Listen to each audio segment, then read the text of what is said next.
Hi everyone and welcome. I'm Diane and my passion is painting and creating nature-inspired watercolors in my studio, which are easy for you to do too. I share all my paintings with you on YouTube, and on our website dianeanton.com you can find free downloadable sketches for all the videos to help you make the most of your painting journey. And if you'd like a little bit more, we also have channel memberships with loads of perks for you to enjoy. So welcome on board. Click subscribe and turn on notifications, and let's learn to paint watercolour. Hi everyone and welcome to my channel, Diane here. Today we are going to do a relaxation exercise again, I think.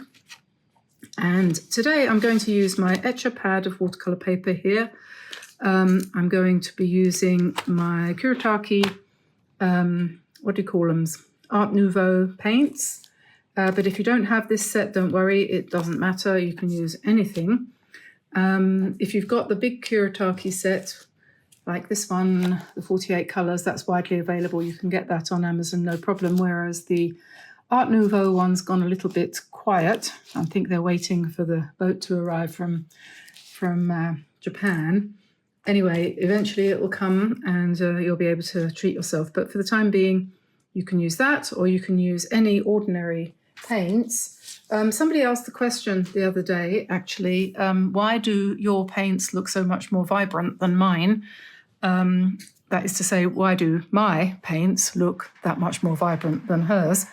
And I would say that's because I was using Kuretake. They are more vibrant. They dry the same colour that they are when they go on the paper almost. Whereas if you use, for example, Winsor & Newton paints, which I've always used for a long time, I used nothing much but that and Schminker, they dry quite a few shades lighter, and so they never look quite so vibrant.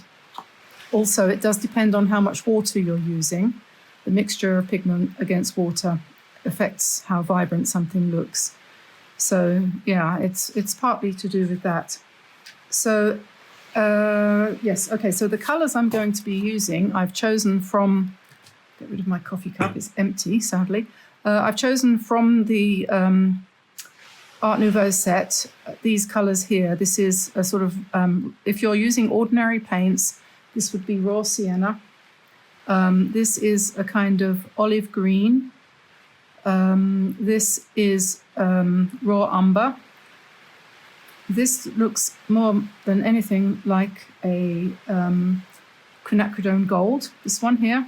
And this is pink. This is actually an opaque pink, so it's got white mixed into it. So if you mixed white into alizarin crimson, for example, you would come up with something like that as a substitute. So that's my choice of colours there, which I'm going to use to do this loose background. And I'm going to do it on a sheet of etcher watercolour paper. 140-pound cold pressed, doesn't matter what type you use. This is a cellulose paper, it's not cotton, wood pulp that is to say, and it works fine, it's okay. I mean, it's not fantastic, I'm not going to rave about it, but it's fine. Just move the camera up a little bit like that. And I'm going to use a large round brush. This is a Drawell Golden Series 11/2 from Japan. You can order these if you want, and all the information about how to go about doing that is in the description below the video. Now, I'm not going to wet the paper and I'm not going to stick it down around the edges with tape, because I don't mind if the outside edge is a little bit irregular, and I don't need to stick it down anyway because it's glued all the way around. This is a block. This is a block, which means it's glued all the way around, which means that if you paint on it with a lot of water, it won't buckle too much. Might buckle a bit, but it's not going to go all over the place. And I've got a nice jar of water here, a big, what do you call that? That is a Kilner jar if you're in England, and mason jar, I think, for Canadians. And I've got a towel here. You have to have one from the Isle of Arran distillers. Nothing else will do. Okay, I hope you understand that. And if you wonder what on earth I'm talking about, just think dry British humour. It's when we English people, when we try to be funny, we say stupid things that everybody misunderstands. Okay, so here we go. Let's start with this. And let's be random, shall we? Let's have a random moment.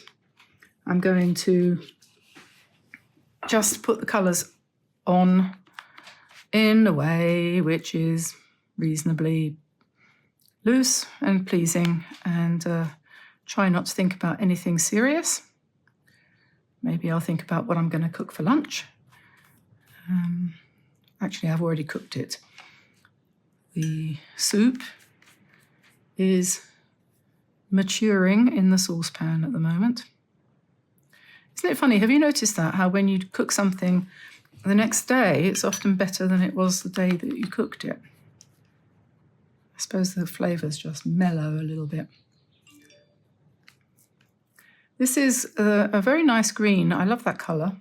Sort of moss green, isn't it? And it looks really nice with that burnt orange. And I'm just wondering where my dark brown has gone, because I did have a darker, I thought I did. I think I might have used a brown from the Kuretake set. Did I? Did I? The other set, I mean. Hang on a minute. I don't want to mislead anybody. Yeah, I think I did. Okay, so this is a burnt umber colour, so I'm going to pop that in here. And, dear, never mind. There we are.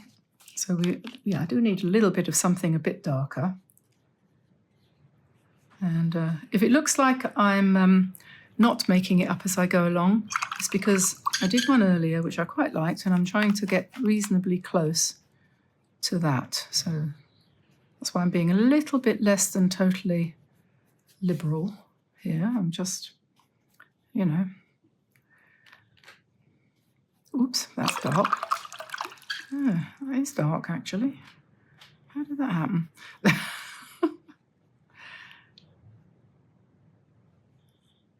Yes. Well, it's always a good idea to have a sense of humour when it comes to painting, isn't it? You can't, it's impossible when you're doing something reasonably loose, it's impossible to reproduce what you did the time before. So you better let go of that one, Diane.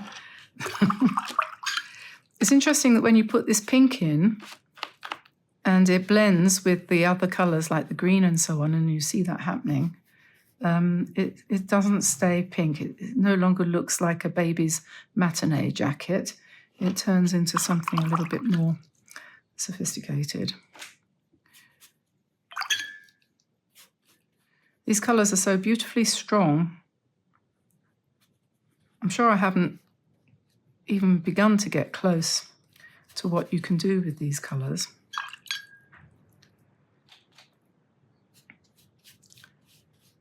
If you're a real, oh God, no, I mustn't say that. If you're a real artist.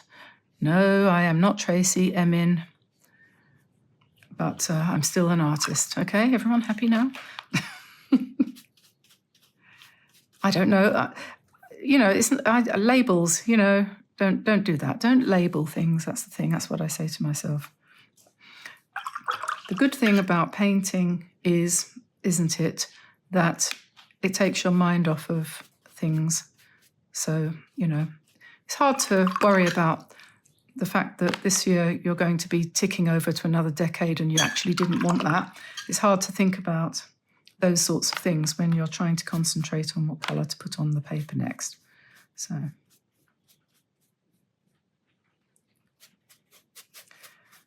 that's, yeah, we're covering the paper here and just trying to be more or less, like I said, random.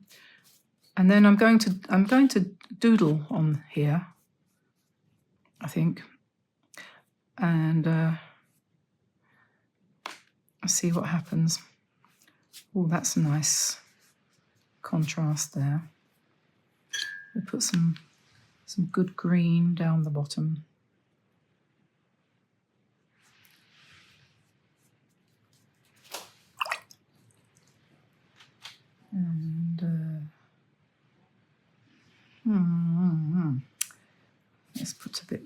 this colour here.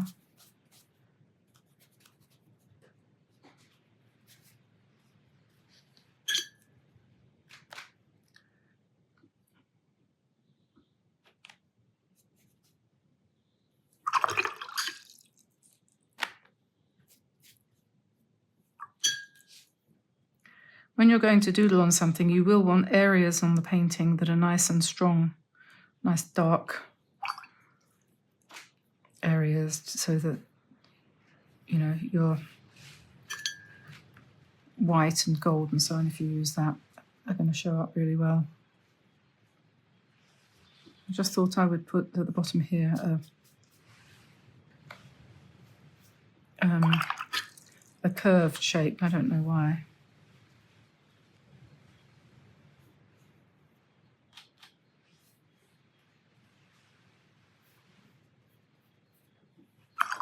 I like the pink because it causes the colours to separate from each other, and it allows you to have light areas much more easily than if you don't use that opaqueness. I'll put a bit more green in the middle there. And one of the fun things about watercolour painting is watching the colours mix and mingle on the paper. I think that bit there is a bit too much. I'm just going to put a little bit more brown in there. Well, it's like sort of burnt quinacridone gold, isn't it? Oh, here comes the rain.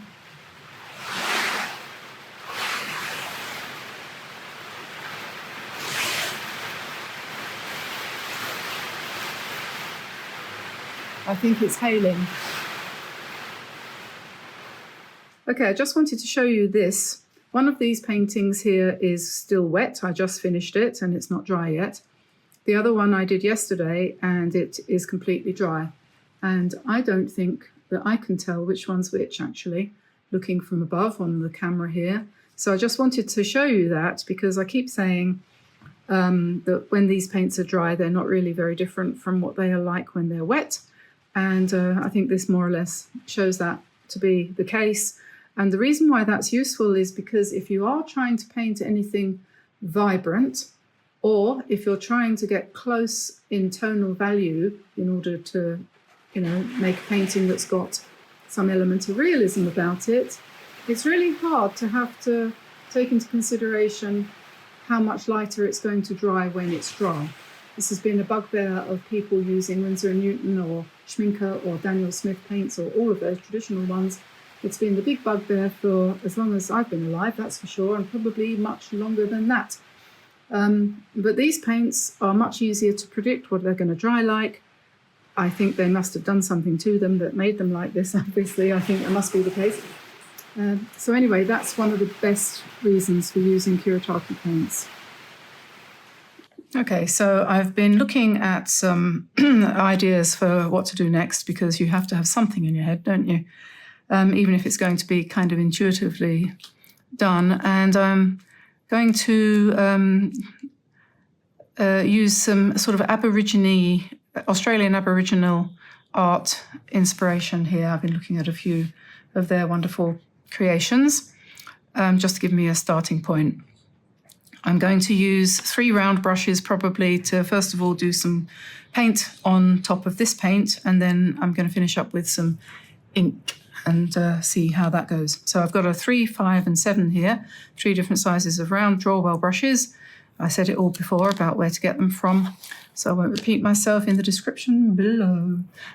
So yeah, I'm going to take the middle-sized one because I'm not quite sure what I really want, first of all, and let's pick up some rusty coloured paint here, and I'm going to paint a circle on this obligingly light brown surface. This paint is very unctuous, you know, it has a kind of thickness about it which is quite pleasing. It's like painting with peanut butter or honey or something like that. So you can enjoy that, put some green in the middle. So that's a nice circle with 3 different colours in it. And I think I've got a guide here to this I came across. This is the meaning of this is grass, some kind of grass, because it has a symbolic meaning in Aboriginal art. So we'll put another one here. I know quite a lot of people from Australia do watch the channel, which is wonderful.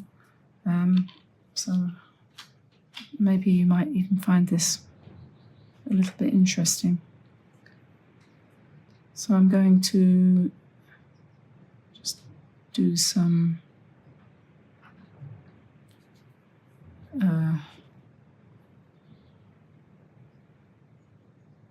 I don't know what I'm doing, but it doesn't matter, does it? So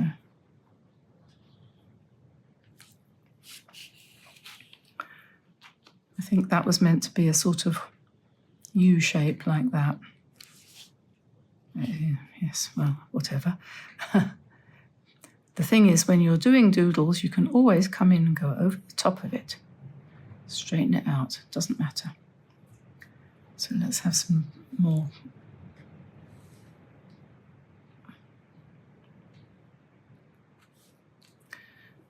Very good.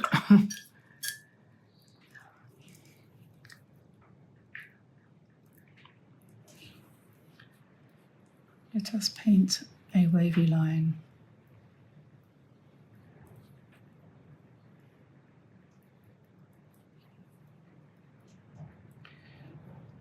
And maybe a green spiral. Well, that's very satisfying. Look at that.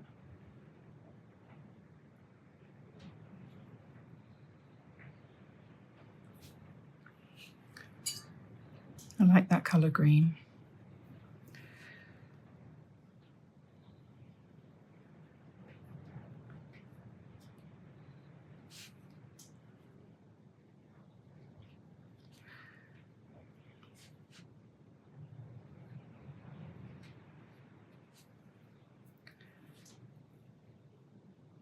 I don't know if you can hear the wind in the background. We have a, what do you call it, a noise cancelling feature on the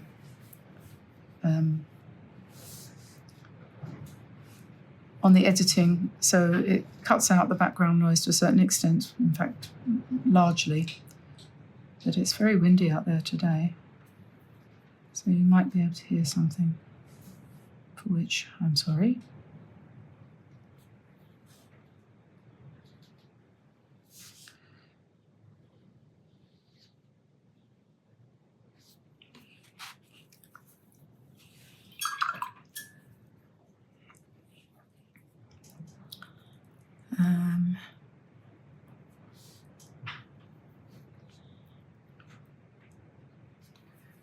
Yes, interesting.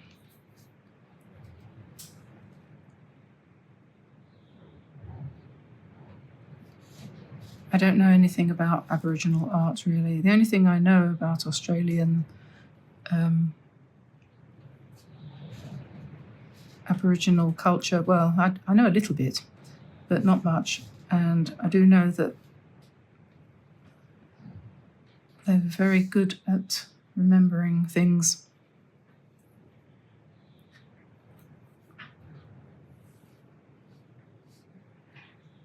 Because they didn't write things down. They seem to have made these symbols using pieces of rock or stone or something like that. Anyway, I'm talking out of the back of my head, as we say.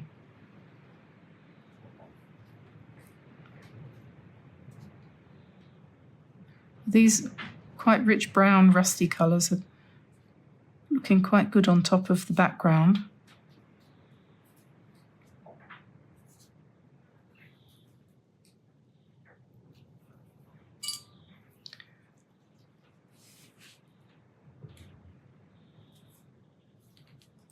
If you had Posca pens, which I don't, you could do these design elements using those rather than having to use paint. It would come to much the same sort of thing, I think.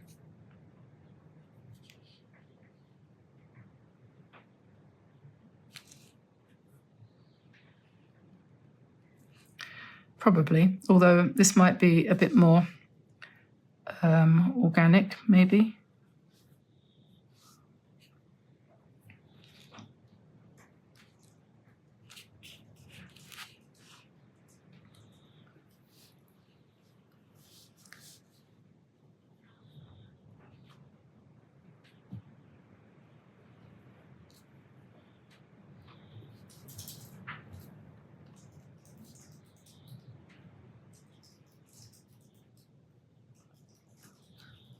Yes, I'm looking forward to putting more shiny colours on top of these dark areas. I think that'll be really quite nice.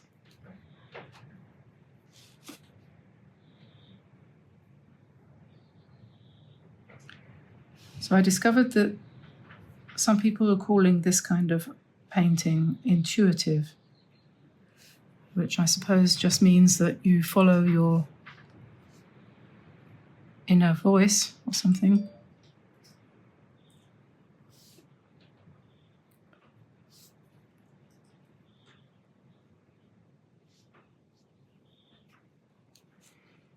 And just do whatever comes to mind, or more like comes to the brush.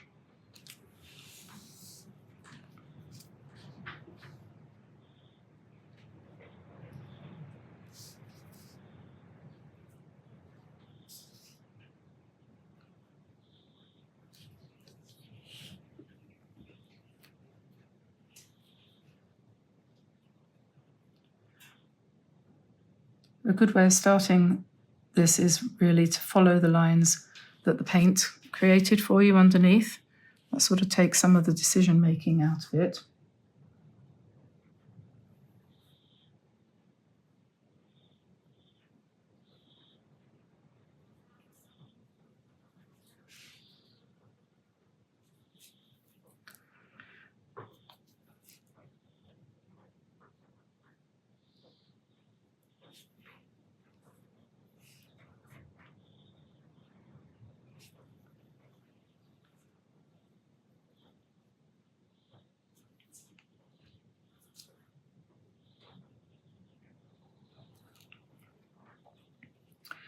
I don't like this. I'm going to paint over the top of that one. It's too broken up.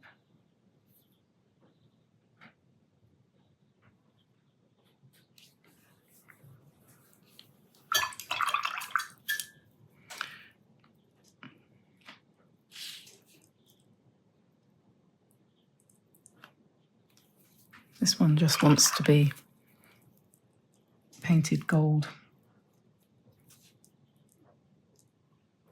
So when it's dry, I'll be able to do that. I need to think about these leaf motifs up here.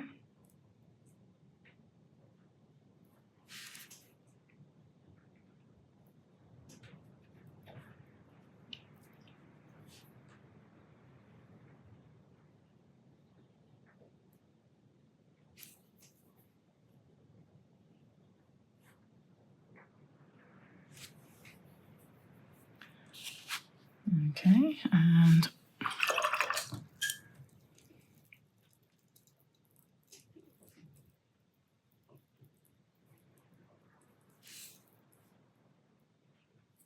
somebody suggested a different kind of white gel pen, a different make, and I've put it in the in my Amazon shop. So if you go to amazon.com/shop/Diane Anton Studio, you'll find it there. I can't remember the name of it off the top of my head. But I'm going to get some myself and try them out. I think.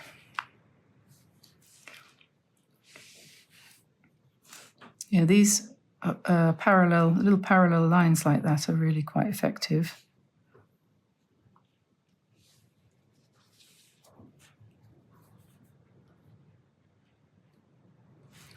Something like this could take you ages. You could spend absolutely ages doing this really carefully. It's not the sort of thing you really want to hurry, is it?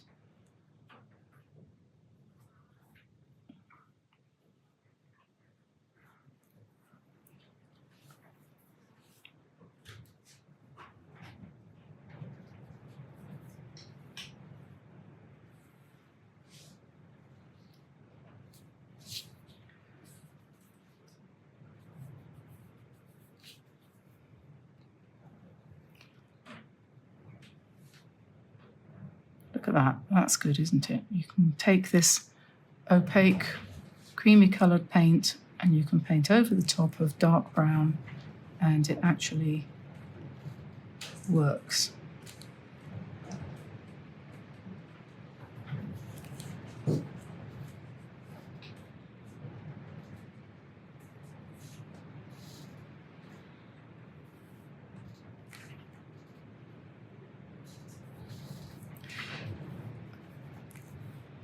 Just going to mention something. I have a friend here, me and Tamsin have got a friend here who has just started a little channel. She lives just down the road from us, and she would be very grateful if you would go and have a look at her little videos. They're just not narrated, they're just pictures of life in the French countryside. And there's a really cute one on there that I just saw today of some chicks, 1 day old little black chicks belonging to a little black hen. And if you like nature, then you might be interested in having a look at some of her little videos. She's just starting her channel. And then, of course, there's our one called From the Garden, which is similar. We haven't got any chicks, but we've got plenty of sheep.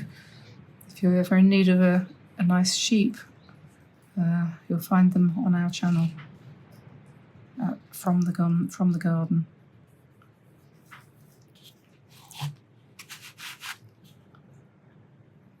So I'm just going to put a bit more light colour on this one.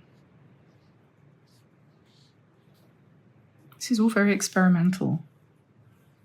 And when you put the colour on where it's still wet, you're going to get a kind of blendy sort of thing going on.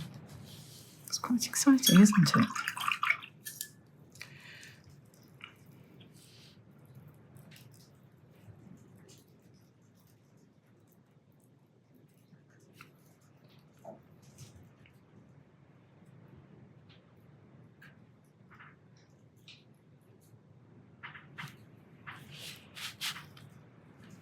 I think what's quite nice about this is that you can put a darker shade of the colour underneath on top, and it just gives you a lot of depth.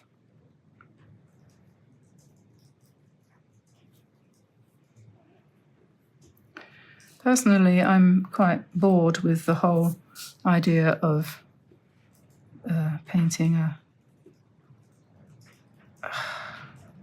the things I've painted all my life. It's time to do something else while there's still time. I finished a sock last night. I've been knitting. I learnt a new way of knitting. Oh, I have to tell you, I've been knitting since I was about 5, when I learnt. I taught myself, I think. I don't remember anyone teaching me. But I've got little fat fingers. I've got short fingers and not very flexible. So I could never do that thing where you flip the wool over the needle with your with your right forefinger. And I've always felt very inadequate about that. But the other day I came across a channel on YouTube. YouTube is so wonderful, isn't it? Where there's a lady from Finland, and I will put a link in the description below because I can't remember her name. She's a designer of knitwear. She's very young, which is, goes against you a bit. But anyway, in Finland, they do it completely differently. They knit using the left hand to put the wool around the needle, and it's really interesting. It seems very clumsy at first, but after a while, you start to quite enjoy it. And it takes the strain out of the right shoulder, which is really quite good. And so I've been practicing using that new method. Anyway, so yeah, I've been knitting socks because I like to have lovely, warm, thick, chunky, probably you'd say ugly, but anyway, they're warm socks to wear in the winter here, made from my sheep's fleeces, which I spin. They take quite a while to do, but I've been wearing a pair I made last year most of the winter, and we certainly needed it.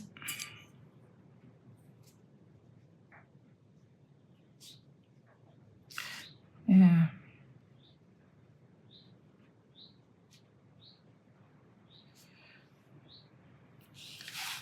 Okay, so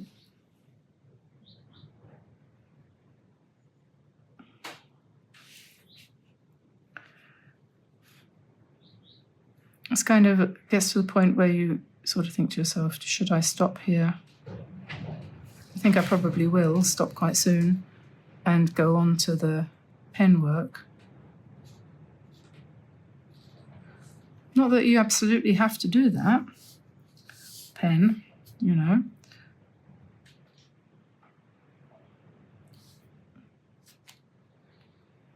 In fact, once I've finished with what I'm doing here, I think I'm going to stop and decide whether or not I actually do want to do any pen work after all, because I might not. It's the first time I've ever done anything quite like this.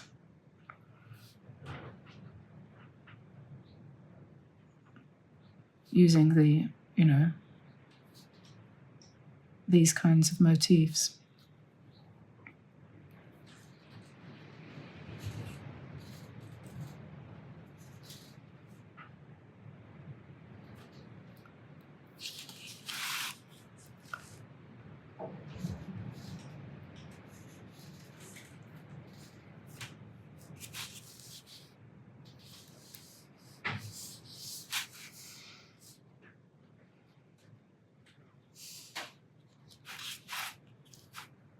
Yeah, you really could carry on indefinitely. It's quite a good idea to repeat the same kind of pattern in more than one part of your design. So I've got these little lines here and going round and here as well.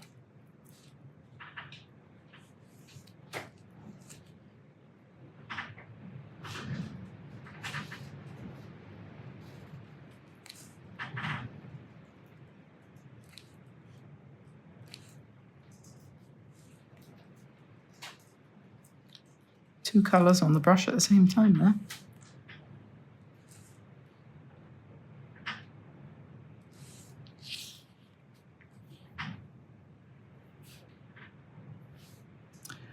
Well, I think if I carry on much more, I'm going to start making it look very crowded. I'm just going to do another spiral here.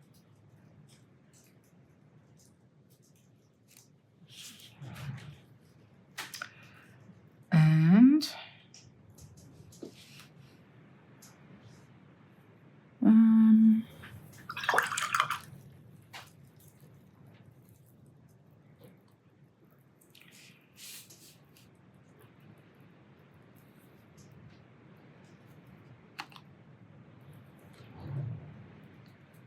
you know, I don't think I'm going to put any gold or silver or black or anything like that on this. I think I'm going to probably leave it.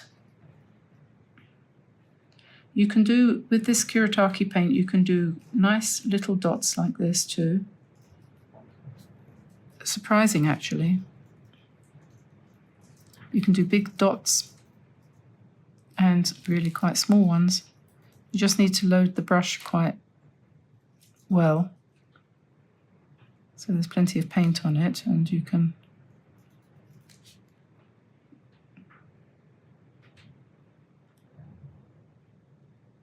keep going.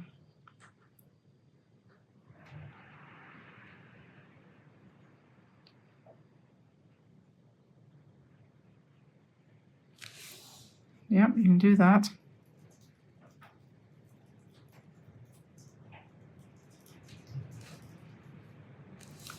Lots of dots. This one up here needs a light vein, doesn't it? And this one too, probably.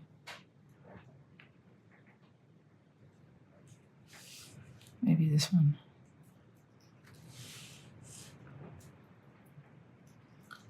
Sometimes light, sometimes dark.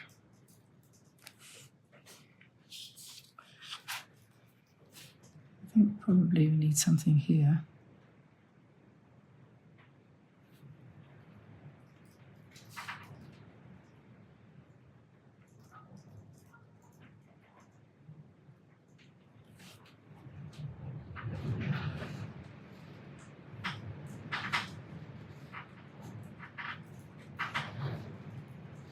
Okay, I'm going to let that dry and then decide what's going to be done next, if anything.